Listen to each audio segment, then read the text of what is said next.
What is it? What is it that inspires us? Where does real genius come from, my friends? I'll tell you right now. Whee! Okay, I didn't get as much spin out of that as I wanted. But the point is simple. Sometimes you have to start off with something simple. And then you work your way up to the more complicated things. See, this is just a regular swivel chair. But here's a question for you. Is this the first ever regular swivel chair in Scrap Mechanic? Who knows? Did you already build one like it? Are you a genius too? Upcoming in the rest of this video, we're going to be showing you the creative process. All the stuff I had to go through before I finally came upon my vector vehicle design here. And we do start off simple, but you work your way up. So stay tuned, guys. And by the way, thank you, Lego Freak, for letting me use your chair. Sometimes the most beautiful and elegant and wonderful designs are just the simplest ones. But they could be the foundation for even more amazing things. So see you soon, right after the commercial break. Let us explore this creative process with me. And together, we shall build amazing things. See you soon.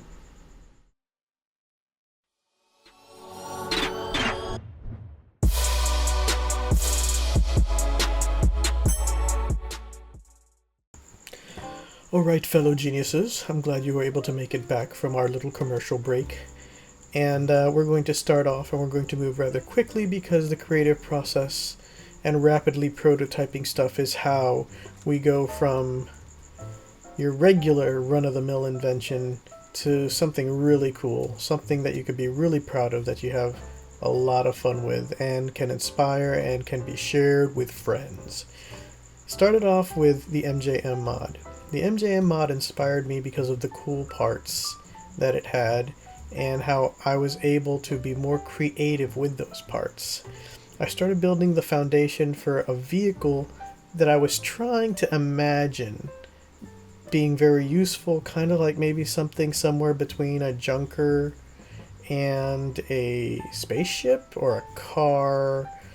And as I worked on this body, I got from this point and I thought to myself, I want to do something really cool with the wheels. So that brought me to this iteration of the vehicle right here. Bring out my lift, and let me see if I can find a spot over here to put it. There we go. And with this iteration of the vehicle, you could see where I went from there to here now. And I drove it around, and I'm like, well, I like how it runs. I'm like the captain of a ship here, driving around and everything, but it just seems too heavy, or it's just, I just don't like what the wheels, I want to do more with the wheels. I like the wheels.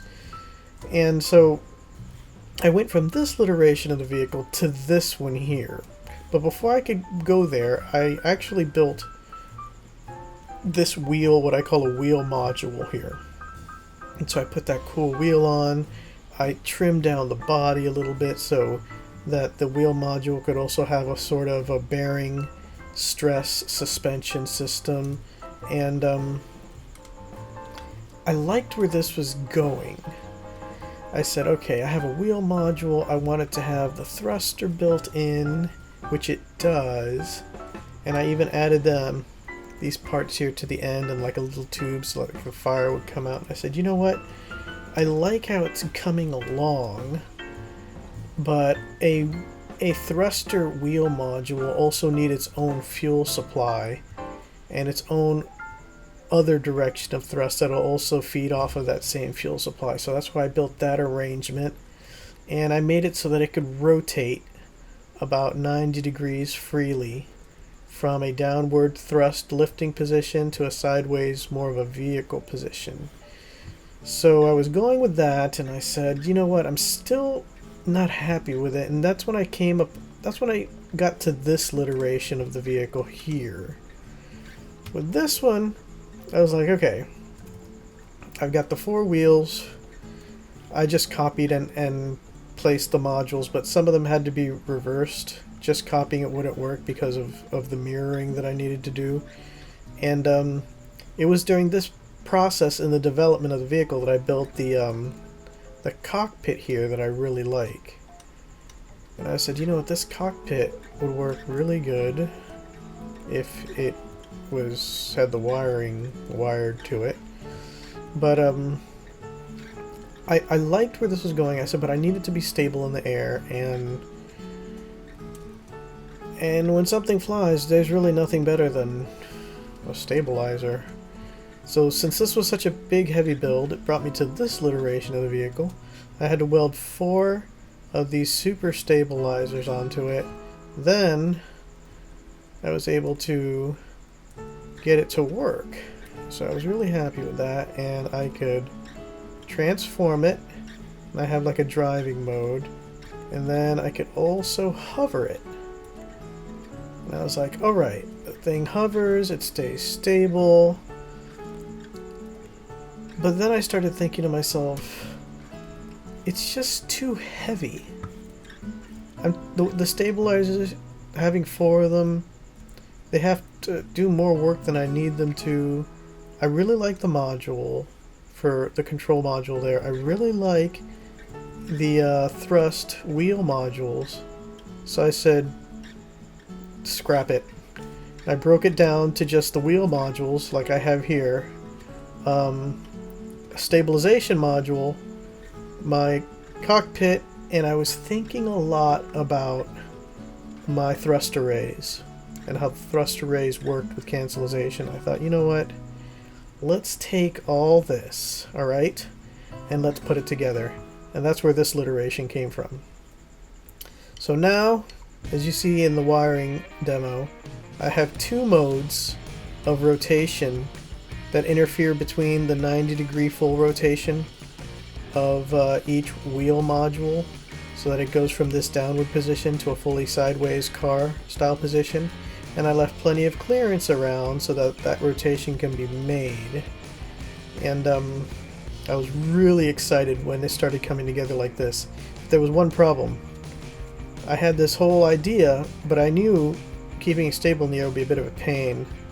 So I needed to figure out where these guys were going to go on this aircraft. So as you can see how this is developing, it's starting to break down to all of its necessary parts. My thrust wheel modules, my control pod, ultra stabilizers, and my fuel systems. So that brought me to this iteration here, which was the closest to where my final model, I guess, finally reached. Here you can see I have my stabilizers attached. I prettied it up a little bit, you know, and this got wired up, and it's even got some little seats there, so I can throw some people on right there on the sides, you know, for some recovery, because I want to do my survival stuff. As you can see, these back thrusters got mirrored from the front thrusters, because like I said, I copied from the top, from the front left to the back right, and you reverse them and you were able to put them on. And I said, this is almost what I wanted to do. I was test flying it. It was doing everything I wanted. I was really excited. Last thing we needed, when I got the go-ahead that it was doing what I wanted, was a paint job. Take the thrusters in the back, redirect them, start adding my lights, give it that nice paint job on the wheel well thrusters there, or the wheel well intake systems for the thrusters. And this is it. This was the finalized version of my Vector. So it's my Vector version 1 Sky Car. And This is what you saw in that last video when we were doing synchronized flying. Oh, the fun. The fun we were having. I'm going to put this up in my workshop so you guys could download a copy of my vector here and have fun with it, take it apart, see how it's wired, see how it works. Number 5 turns on the thrusters, and that shuts them back off again.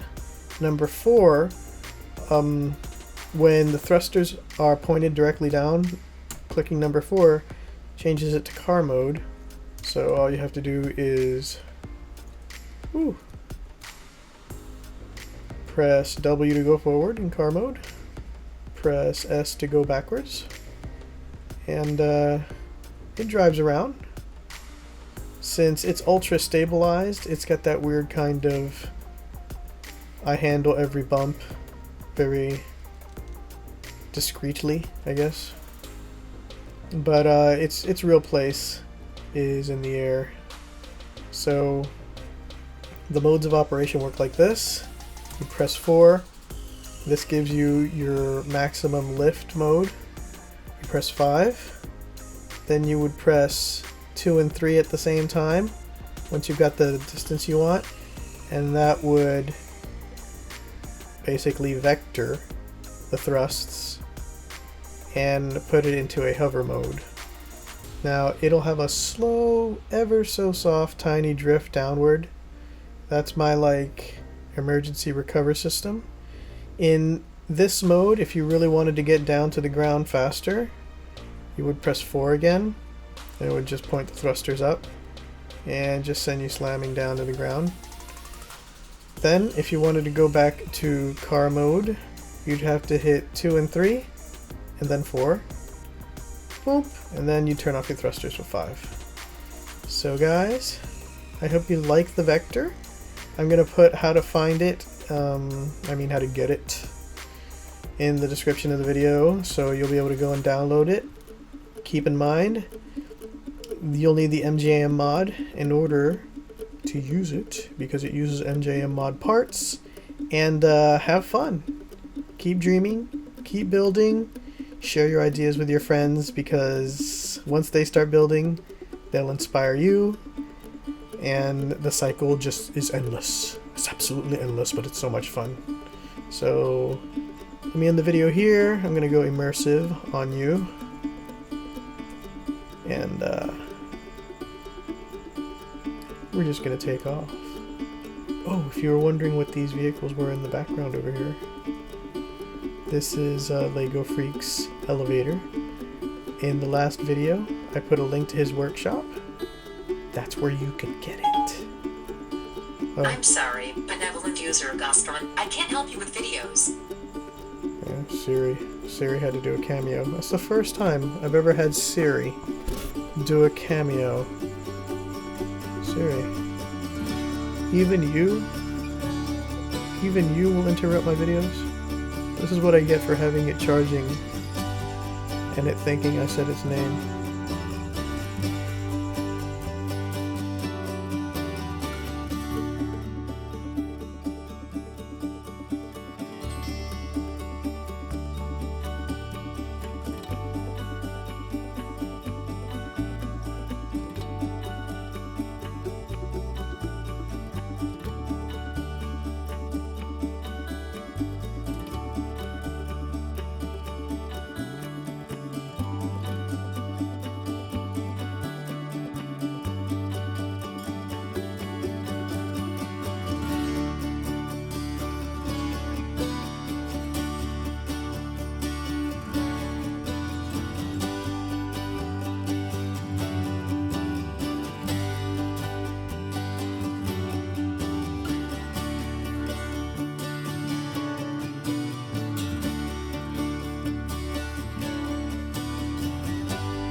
I'm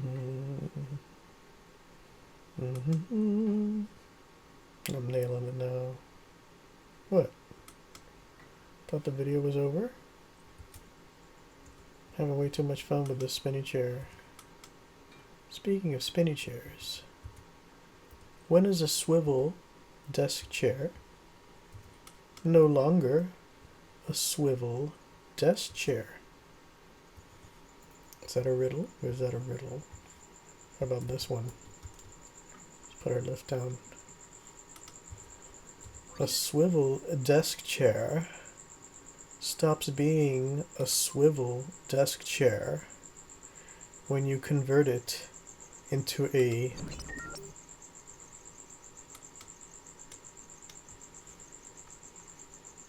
rocket chair. Keep dreaming. Keep being inspired and keep building, because all you need is just a regular swivel chair before you can go there to space in a swivel chair. You don't look too happy about this. He never looks happy. Oh boy, turn it off. See you next time. Yeah, this is gonna be a hard landing. Nah. Slow it down. Boop. Rocket chair!